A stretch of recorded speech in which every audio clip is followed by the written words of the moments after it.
Okay, so this is going to be Salvo versus DPA game 2. Kent, do you want to call the ships in the top right, and I'll call the ships in the top left? Yep, you got it. And I've now begun the stream. Although we can only hope that the load screen will not be long and cumbersome, as that would be tragic after the 50-minute lobby. Was it 50 minutes? Was it 50? Wow. Yeah, I think people went and ate dinner after game one.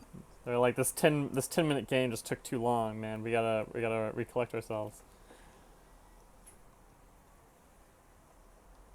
All right, so in the bottom left we have Nox opening carrier. He has warp, LSD going range missile, singularity going side lane dreadnought with charges. Nox picked up 5 ints. Alpha has feedback as an arbiter. Lucky Devil has plague, and Laptop Panda has 4/3 Colossus. So this is DPA Deadpool Alliance in the bottom left. In the top right we have Salvo. What does On the Salvo top have? right, we have Salvo coming out with kind of, 2.5 tanks. So we got a Colo in the middle with a 4/3 standard open. We got a Desi on the outside with charges, and we have a Levy. We have a Raven with EMP, and we have a Kite build from the BC, which is 2 range, 2 speed, and a missile. And am I missing a ship? Oh, there's the Frigg with 10 range and 2 rockets. So they actually have a pretty good comp, pretty beefy. I expect them to win the middle just offhand, just because they have 1 support and 5 pretty good ships. Yeah, they're a tank up. There's the imp. So Kanda recognized that Singularity was going charges. So you'd think, why is the Raven in the side lane and their third tank not in the side lane, just kind of letting Singularity float up around here on his own? And so what Kanda did, he's like, well, I don't want this dreadnought cutting in. Instead, he's going to fly up there and imp him himself. But Singularity is going to cut in anyway. He wants to get in here and just push them back, I think, a little bit. Yep. Get some damage on Helvetica. Well, they need to get the blue team out of the cloud, and the blue team did a good job holding that cloud, which was pretty good. But earlier, Bumby did a great job not to stack for the OV Plague from Lucky Devil, which was pretty good. I mean, it was nice. It was close. I had to double check to make sure he wasn't plagued, but great job not stacking. Yeah, so they got the cloud back, but now Laptop is out of shields and LSD is also out of shields. Alpha is feedback and not shield regeneration, so they can't push very easily beyond the cloud because Boomy has half shields, Wax has full shields, and although Havoc is out of shields, he is a kite build and shouldn't be taking that much damage anyway. And the odd thing is, Conda, who is the Raven, is the highest farmed ship for the blue team, which will be kind of nice coming out with their first pack. Right, so theoretically you can say, okay, DPA has the stronger in-game here, but they do have to get there, and it's going to be hard to break these contains, as we've already seen. Versus the 3 tanks, it can be very challenging to push out. You know what? This is just striking me, but am I mistaken? But this is like the first game I've seen this tournament where neither team has it. Oh, no, Lucky Devil is that Yep, Overlord. there's the other. I was like, wait, where's the Overlord? Is this the first game this tournament without an Overlord? No, Lucky has the Overlord. But yeah, between the Overlord and the Carrier, theoretically, this should be a much stronger in-game for DPA. Yes. And But look at, yeah, they're actually keeping the farm very close for that, which is a good thing. yeah, The considering closer the they're farm, down to tank and they were pushed back so much at the very beginning, it's really surprising that they have now retaken farm already at the 5-minute mark. wow, yeah. That's where I think the levy should be on the outside right now. And Up I'm in his surprised the ship. Raven stayed harassing the Dreadnought like that. I don't know if I would have thought they'd go There's down a and stack. start, just beating up on the Arbiter. Maybe even imp the Carrier once, just so he can't warp back very quickly. Helvetica was going to get on Nox actually, just a little bit, push it back, get a charge off. And now we have the battle for the cloud once again. Yep. Here we see, yeah, let's see.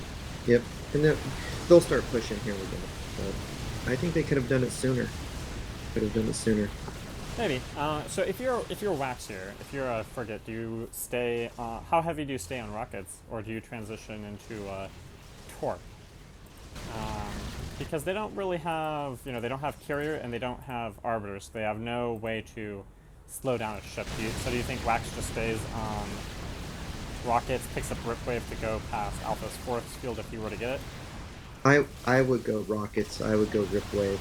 Have that DPS from that ship. I think that's nice. I think the levy eventually should go intercept and try to pick off somebody. I mean, because what does the blue team have? For late game, they have a rundown Desi. They can get a BP they have levy. siege mode. Helveticano just picked up siege mode. Okay, let's see if this works. Kind of 400 energy on Imp. Empty is upgraded. Wax is spending his lasers and quick reload. Okay, and then 5 rockets. So they're going for a tower. Yep, Boomy is Lance. Yeah, it'll be interesting to see if this works out. I think Havoc was staying out to farm a little bit more, and then he's gonna maybe walk to them. He has 406. Was he saving for a nuke? He might be. I don't know. We'll have to see now, actually. Because that will push people back and then give an extra, 10-15 seconds at a tower. LSD picked up Scan. And Havoc did get a nuke. You called it. So we got nuke and siege mode. So they have, I think the nuke is there to protect the siege mode, basically, so that it's really hard to dive in on it. Yeah, I think, there was this talk whether there was going to be some cheese against DPA. I'm not exactly sure I'd call this cheese, but this is a very aggressive strategy intended to take advantage of their triple tank composition. The problem is Helvetica with the siege is now in dark orange. Yes, that does make it hard. It makes it hard to siege when you are, in fact, on fire. And Havoc just laid it. Oh, there's the nuke already. Yeah, but that feels... he'll miss it. Feels like a waste, because it's not going to hit. Yeah, now 3 minutes, right? I mean, that's 400 minerals. That's like, I mean, DPA is probably going to push back now, and they're even going to be in danger because it's going to be hard to keep Singularity off Helveticano, because the BC doesn't have lockdown or missiles or anything to really push them back. Raven is transitioned to imping the Colossus, denying the lances. Lucky Devil picked up Plague, and also with the extension, which is the Plague. upgrade. Oh, you mean the upgrade? Yeah. Alpha picked up Chrono Boost. Still not 400 energy, so 2 spells on 375 energy. Nice and when feedback is one of the spells, I think it makes sense to pick up something like Chrono Boost, just because sometimes it can be frustrating to get to the enemy team to feedback them. And there's the difference between Plague and Plague Extension. If you notice, Lucky Devil just played 3 ships. Absolutely. Which was the Raven, the Frigg, and the BC with a great hit. Nox is up to level 12 ints. Yeah, those ints will... Oh, he also has Tempests. And he's warping back with 800, so let's see what he gets. Hopefully Tempest range. Probably. Maybe a little speed. For mobility. He starts warping as he decides what he's buying. And then he actually warped back with 375 minerals still, so he was a little bit quick on the draw there. I don't think he was actually entirely done. But whatever.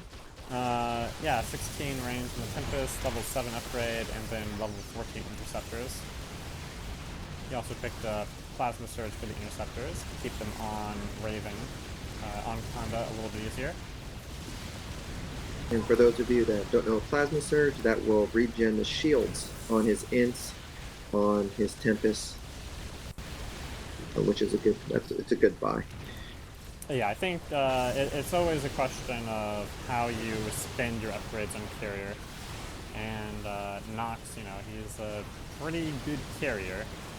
So getting the Tempest for that ranged damage, but then focusing on Plasma Surge rather than Warping, planning to keep your Interceptors alive rather than warping more in, I think is the way most carriers start off Right. their build. But the great thing is that he has double the farm of anybody. And, he has level 7 Tempest that's going to help his other team push or hold middle farm. So, he's using that money to help everybody else, which is nice. Yeah, absolutely. And what I'm thinking here is that Helveticano, he had siege mode, but he has not sieged up yet. The nuke missed. Basically, they had this tempo advantage.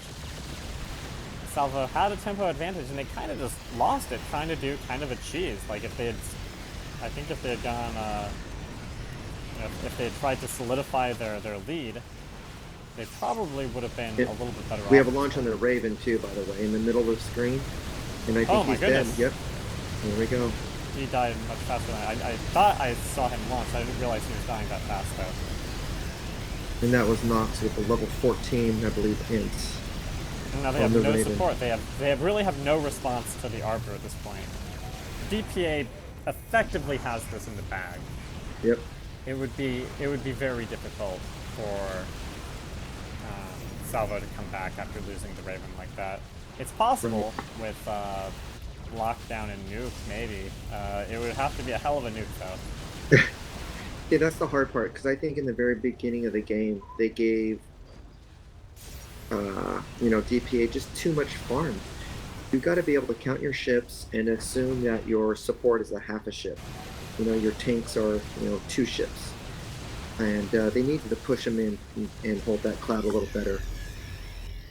Yeah, I think that going nuke and siege was just a little bit too much cheese, right? I kind of liked it, but what happened was that they were acting as though they were really up on farm, and they weren't. And they weren't, correct. I agree with that. And so they did this way to really take. This is their comp and their cheese would have made a lot of sense if they were like maybe up against a Void Ray or something, right?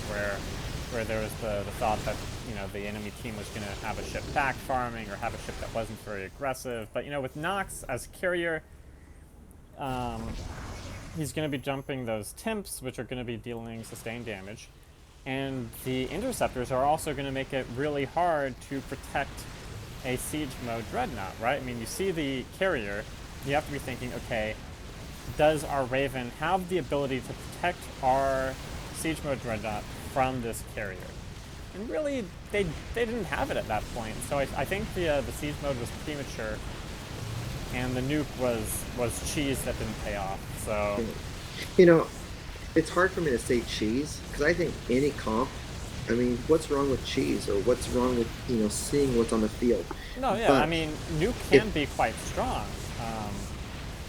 but nuke without, lockdown, he's right. Really, well, what we're saying if he doesn't get locked down, minerals. Then he's saying, Raven, you have to be the only one denying the Dreadnought. Mm-hmm. And that is putting a lot of pressure on the Raven's energy and positioning. And, nice barrage by Nox. The great barrage. As well as the other team just focus again. Whoever's captaining, calling that. Yeah, that would be Alpha. Okay. Alpha, their Arbiter. I'm not sure if he's the shot caller necessarily, but he is the captain of their team.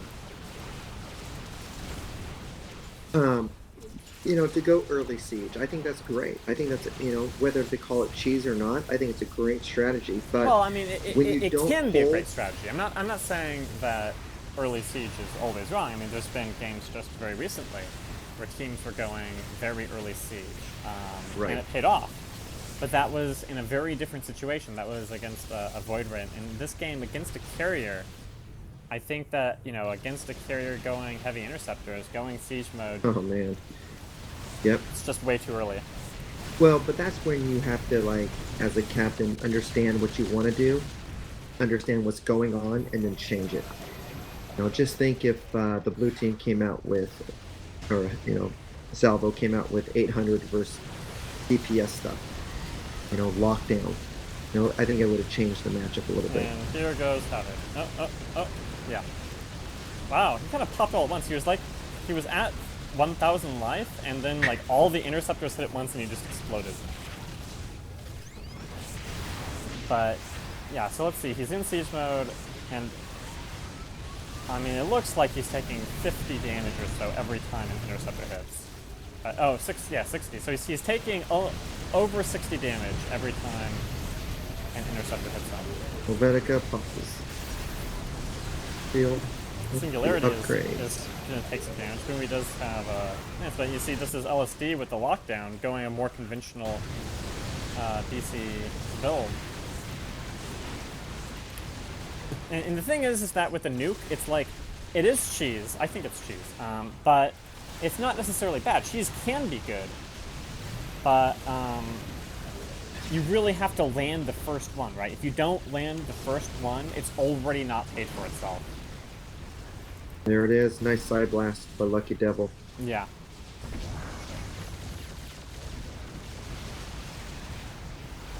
And look at Nox, 1,000 farm. Unbelievable.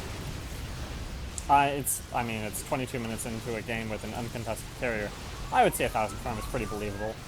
Yeah.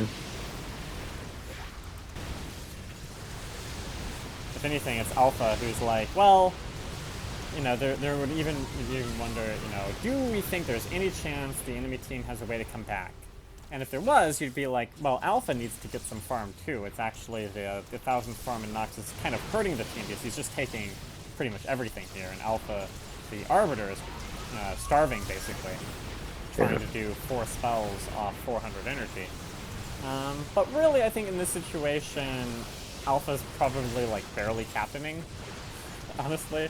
Right? Yep. Because what do you captain here? You're beating up a base against one enemy ship.